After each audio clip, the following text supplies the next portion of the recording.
These unusual markings on a remote Northland hillside have got quite a story to tell.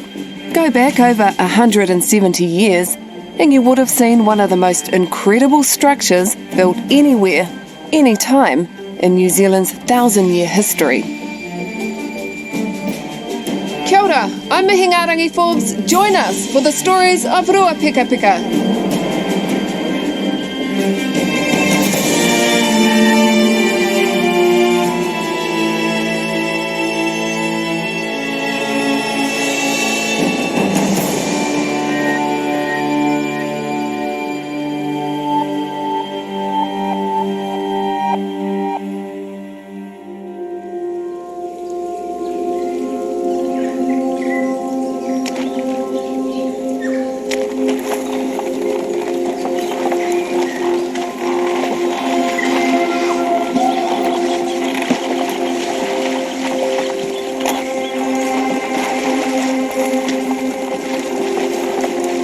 In December 1845, just 5 years after the signing of the Treaty of Waitangi, the relationship between Māori and the British government had turned sour, with war breaking out. More than 1,000 British Army and Navy troops struggled through dense bush and challenging conditions to attack a pa in the middle of nowhere. The world's biggest superpower are about to take aim at one of the most sophisticated military installations they've ever tackled anywhere in the world.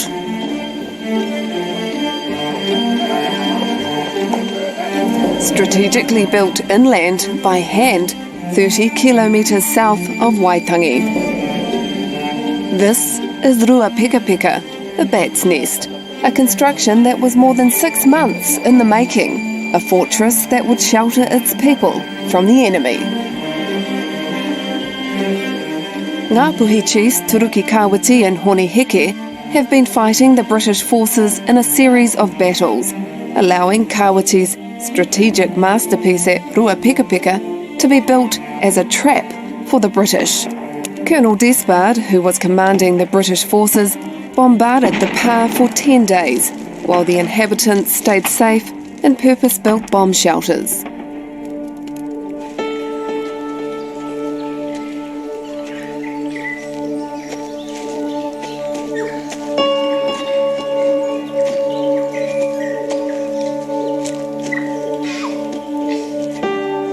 One of the guardians of the stories of Ruapekapeka is Penny Henare from Ngāti Hine, whose whakapapa links him to both Māori and British sides of the conflict.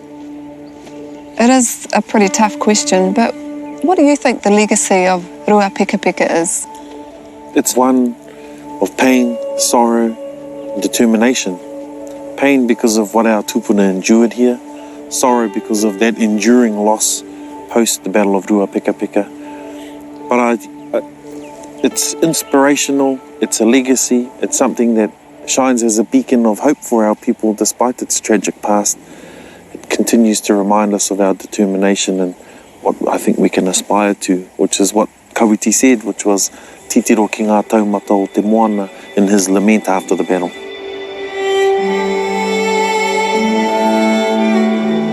To understand what happened at Ruapekapeka, we need to understand the events that happened in the north after the signing of the treaty. So I've come to meet historian Dr. Vincent O'Malley, who specialises in the New Zealand wars. An overarching theme of all of the New Zealand wars is these two competing ideas of what the treaty was about. On the one hand, you have the Crown's idea, which is based on Article 1 of the English translation of the treaty, that the Crown has full sovereignty over New Zealand after 1840, and that's its expectation. On the other hand, Article 2 of Te Tiriti, where Māori are guaranteed to tēnā rangatiratanga over their own affairs. And so there's a kind of a clash of these visions. On the one hand, Māori expectations of partnership. On the other hand, Crown assumptions of unbridled sovereignty. Tensions began to really ramp up here in the Bay of Islands immediately after the signing. And that's because the new government changed the rules. Māori were no longer able to charge anchorage fees. They couldn't even mill their own kauri. And for Māori, it was the beginning of an economic decline that's still being felt to this very day.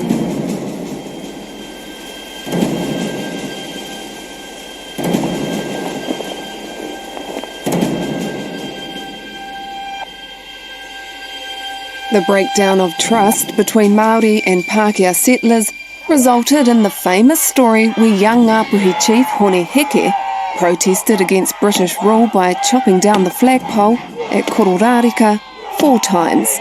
On the 4th time, his fellow chief Kawiti created a diversion in the town by attacking soldiers from the local garrison. So Vincent, what happened here? So 1845, it must have been pretty full-on bullet holes in this church here. Yeah, so here we see some bullet holes from engagement that took place here. While Hone Heke was attacking the flagstaff at the northern end of town, Kawiti was sent to create a diversion, hoping to draw the troops out from the flagstaff, because after the third attack on the flagstaff in January 1845, they built a garrison and a blockhouse around it, encased the flagstaff in steel, and put a £100 reward out for Hone Heke. And so Kawiti comes down to this end of town, and they come across a party of 40 British troops, and some fierce firefighting takes place, and you can see some of the results of this here.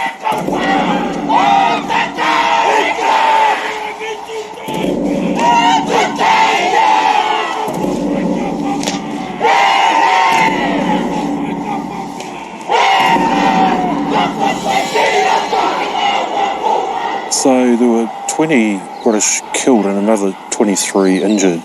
The figures for Māori are a bit less reliable, but I think the best estimate is 13 killed and 28 wounded. So, fairly significant casualties all round for an engagement whose main objective was simply to fell the flagstaff. Oh wow, so Lovell is one of the 6 who've passed away defending Kororareka. I'm a Lovell Smith, and my grandmother is Lovell Smith. As the fighting broke out in the small town, understandably, locals were terrified and they began to be evacuated by boats out in the bay. This was the tinderbox that ignited the Northern Wars. And soon after this, Kawiti would show the British his remarkable strategic military brilliance at the Battle of Waihaewai. He was a short man, wiry. He's a veteran who'd served in well over a dozen campaigns right across the country. We know that he commanded a presence wherever he went. The missionaries described him as somebody who was no muck around kind of a person. In fact, when asked at the time of the signing of the Treaty of Waitangi whether or not he should go and consult with his people, he simply turned around and said, "I'm the rangatira, I tell them what to do." Lieutenant Colonel Despard, what kind of leader was he? Can you describe him? Well, Despard, when he arrives in New Zealand, is about 60 years old, and he hasn't seen active service for about 30 years. And he's a very obstinate person, and he's also very contemptuous of Māori. And shortly before his first action at Ohaiwai, Tamati Wakanene comes to see him and to offer his services and those of his people. And Despard replies, "If I want assistance from savages, I'll let them know." And the translator is so concerned by this that he refuses to tell Nene this, because he knows that he'll probably just storm off greatly offended by this. And later on at Ohaiwai, when Despard makes it clear that he's going to storm the pa, Tamati Wakanene says, "He tangata kuware tēnei tangata," and Despard again asks his translator, what did the native say? And the translator at first refuses to tell him, and he's ordered to eventually, and he says, "You're a very stupid person, sir."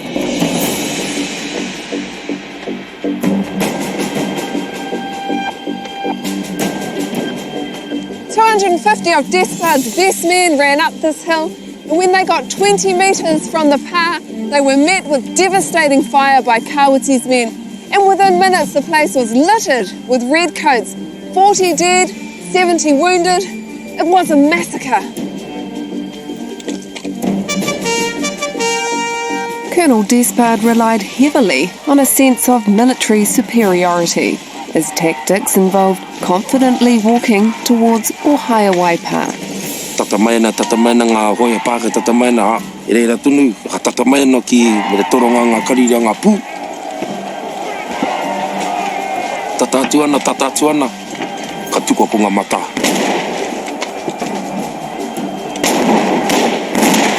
Hinga katoa no hoki ngā pāke I reira.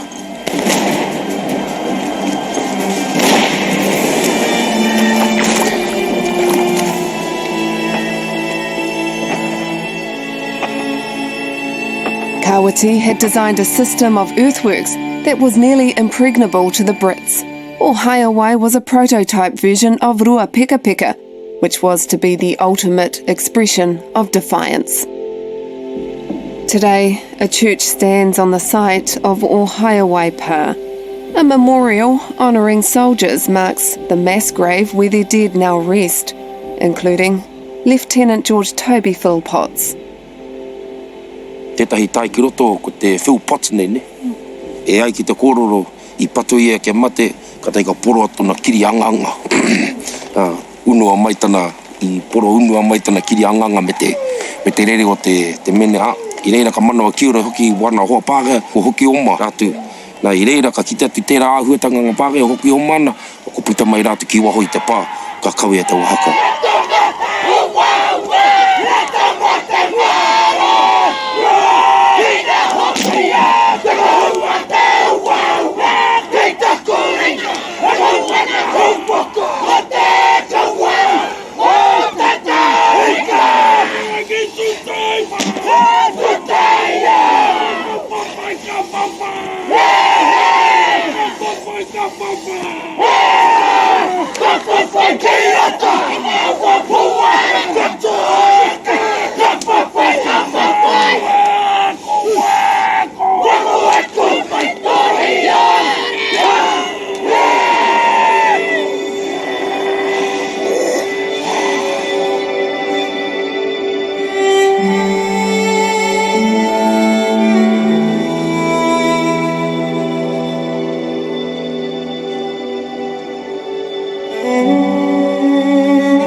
Given that Kawati's men were so heavily outnumbered, not bad for a bunch of people that Despard described as savages.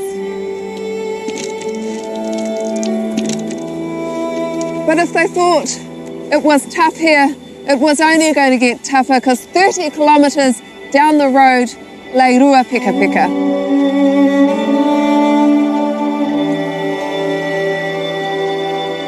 What about the name, Ruapekapeka? Where'd that come from? Oh, Ruapekapeka is the bat's nest, and we call it Ruapekapeka simply because of the kinds of underground network that they had here, where people were underground in darkness, just like a bat is. And we know bats aren't on their own, they're usually in groups, so Ruapekapeka, the bat's nest. I think it stands as a temple, if you like, of what warfare really was for our people back then, and how brilliant Kawati was as a tactician. While Kawati kept building his fortress at Ruapekapeka, the British forces under Colonel Despard waited for reinforcements from Sydney. Eventually, the British were ready for another fight. They travelled by boat as far as they could, then began the challenging trek inland through dense bush. It was December, and life for the troops was miserable.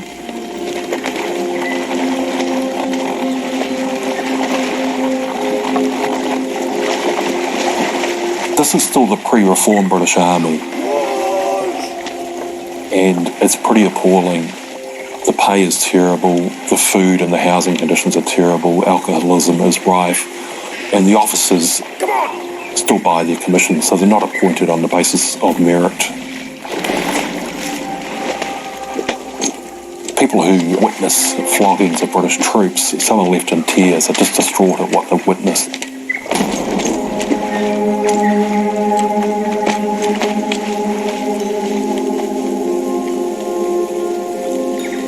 So the British Army is really quite a barbaric institution at this time.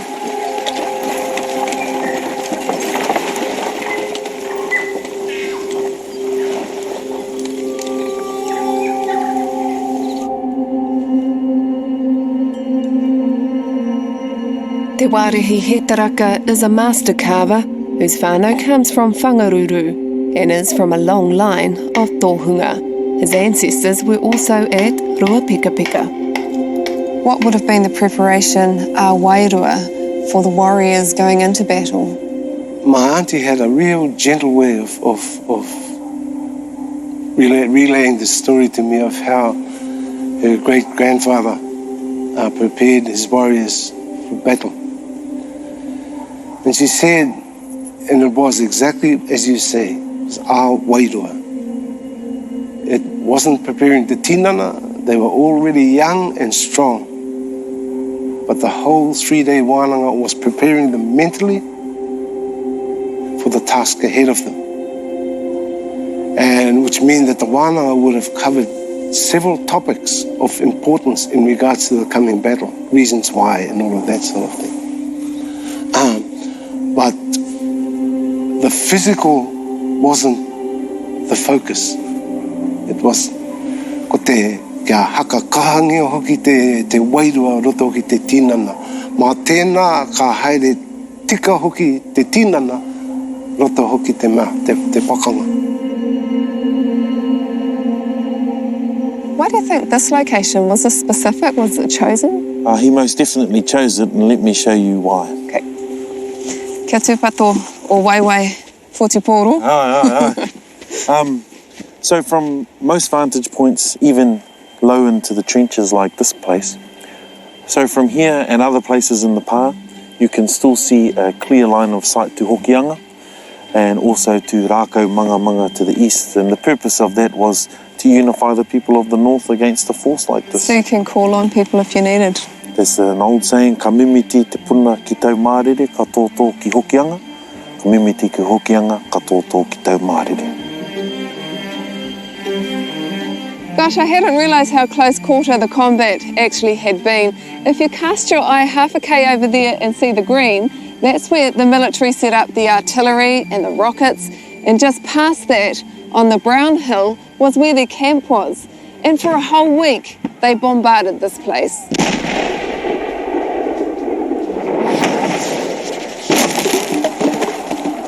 The British plan was simple: bomb the enemy into submission. This went on for 10 days without the loss of a single Māori life. How was this possible? So this is a hut, right? Or a trench? This would have been probably more a hut. It would have possibly have had a house over it. We know that the outer palisades were a combination of bush and probably something just as deep. Likely to have been deeper, and it's fallen in a wee bit, and so you would have been sleeping down here and hiding out.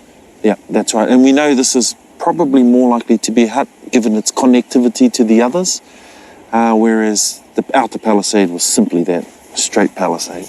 The Ruapekapeka palisades were designed to stop cannonballs and provide shelter for sharpshooters who could pick off advancing British troops. The double wall design with flex reinforcing provided extra resilience.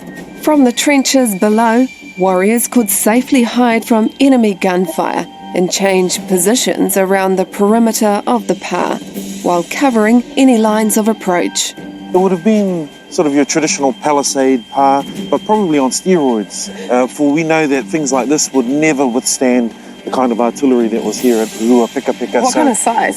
So we're talking tree size. We're Trunks. talking 3 or 4 people in Whole diameter as a whole palisade. Underneath the shelters, Kawati had bunkers dug out so those inside the pa could wait out the bombardment in relative safety. People could move from bunker to bunker and exit parts of the pa through an intricate tunnel system.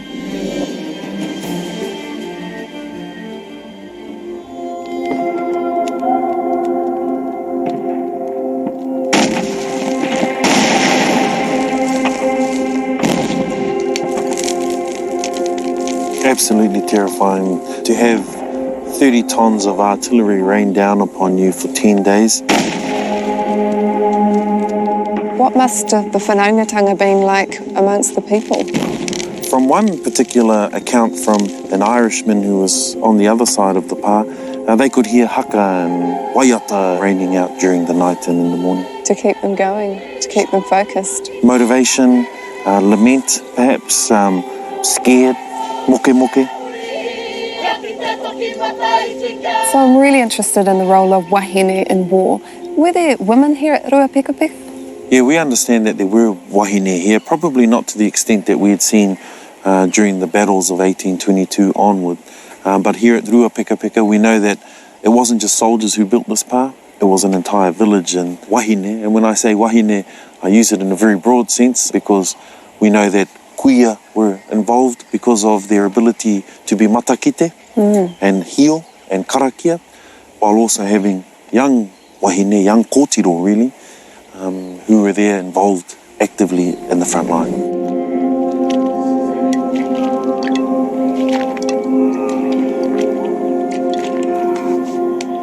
Their role was to finish off some of the wounded?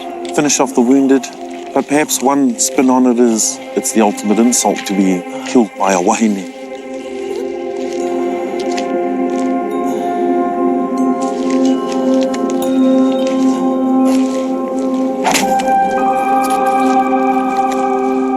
One of the famous wahine tō to emerge from the Battle of Ruapekapeka is Te Hikitene. In this photo from the early 1900s, she's almost 70 years old. But at Ruapekapeka, as a young girl, she was already on her way to becoming a legendary warrior. We estimate she would have been approximately 10 or 12 at the time of the Battle of Ruapekapeka, and she recalls to her uri as she got older, playing a role here, and that role was to rush out before mortars exploded and try and defuse it by simply pulling the wick out. It's like something out of a movie, you know, running out there before the wick gets to the bomb and pulling it out. You could imagine there would have been a pretty high casualty rate if they didn't get it right. Ammunition of any sort was scarce for Māori. The recovered gunpowder was put to good use for the musket. Tell me about this 12-year-old whanaunga of yours. What was his name? Pene Amene Zimo. And which war was he involved in? Ruapekapeka. And what was his role? Ruapekapeka, loading the guns. He was 10 years old. Was it him alone? There's a few. We know that he was there because we were connected to him.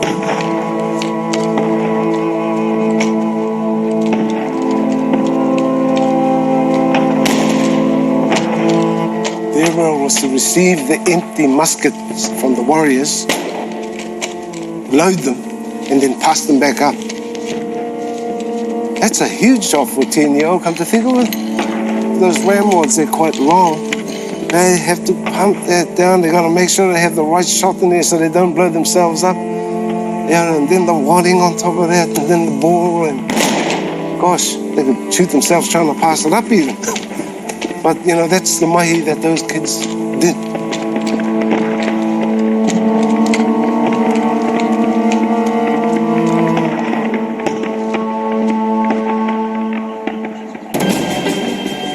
The bombardment was constant. You can only imagine what it was like for the people here with the impact and the noise. And then finally the British stormed Ruapekapeka. And it said the only man left here was Kawati himself. The rest had fled through the tunnels and the trenches, and they were at the back of the park. One of the stories says that the people were at prayer, not expecting the British to attack on a Sunday. When the attack started, the warriors went back into the pa to defend Kawati, and the women and children escaped into the bush.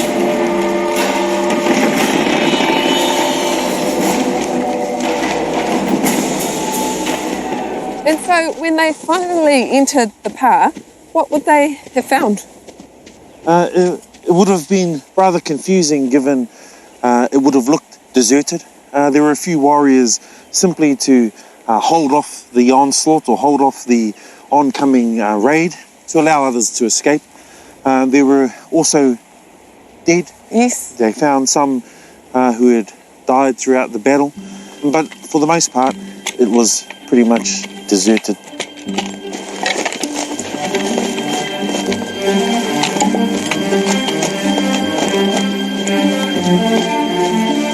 They found a prayer book too. They did find a prayer book, and that prayer book now is a taonga to us. It's come back to us though, because when they found it, they claimed it for themselves too. Finding this prayer book, does it say to you that the people in the pa were Christian? Most definitely. We know that many of our tupuna around that time started actually changing their names and were becoming more and more influenced by the Christian ways, and so it's no surprise that they found that and that we were considered religious people. Once cleared, British engineers made sketches of Kawati's military masterpiece. Finally, getting an up-close look at the fortress they were unable to crack. Soon after, they burnt it to the ground. In the immediate aftermath of Ruapekapeka, Gray proclaims it as a brilliant success, and so he speaks up victory, but almost acts as if he's been defeated. By contrast, Ruapekapeka and Kawati remain at large. If anything, their mana and their standing has only increased as a result of what's happened. There are no land confiscations. The British haven't really extended their authority over Māori in the district. And I think the crucial thing and the telling thing is that the flagstaff on Maiki Hill remains down. And it's only re-erected again in 1858, not by the Crown, but by Ngāpuhi themselves.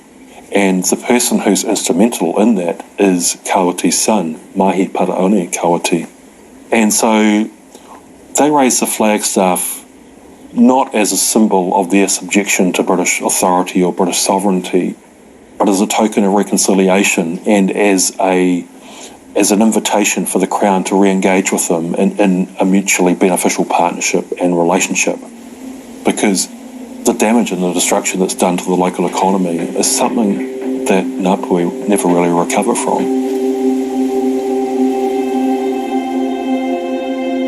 In 2017, what are the effects of that campaign against your people? Poverty hit our region, poverty that hadn't been experienced given the boom times in the Bay of Islands. So it's had very much a negative impact on our people after the Battle of Ruapekapeka, but this place still stands as a beacon of our success, despite some historians saying we lost the war or we won the war. This place is here today as a memory and as a beacon of what our tupuna believed in and what we stood up against.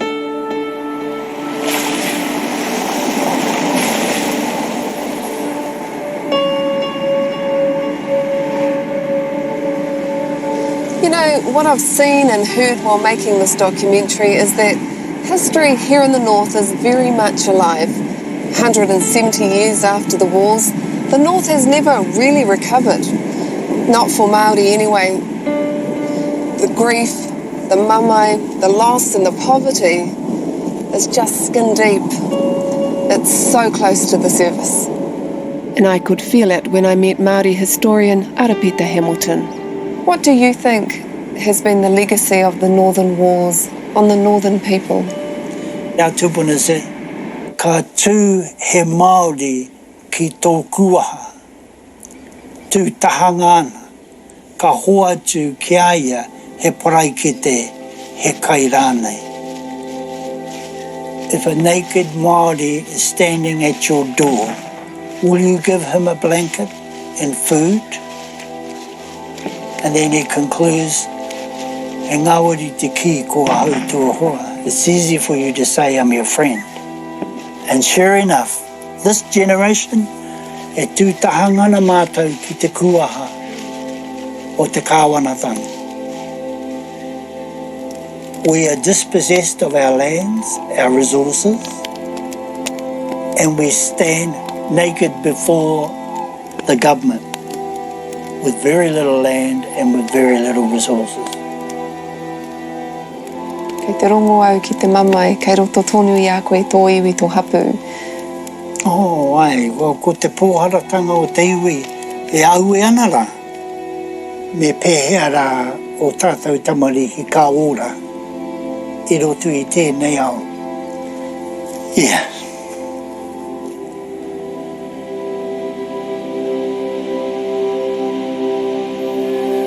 Ka pupuhi te hau te pauro o te pū. Ka pākarukaru ngā kōhua reno. Ka tāpewhi ngā parai ki te whero. Engari ka toi tū te whenua.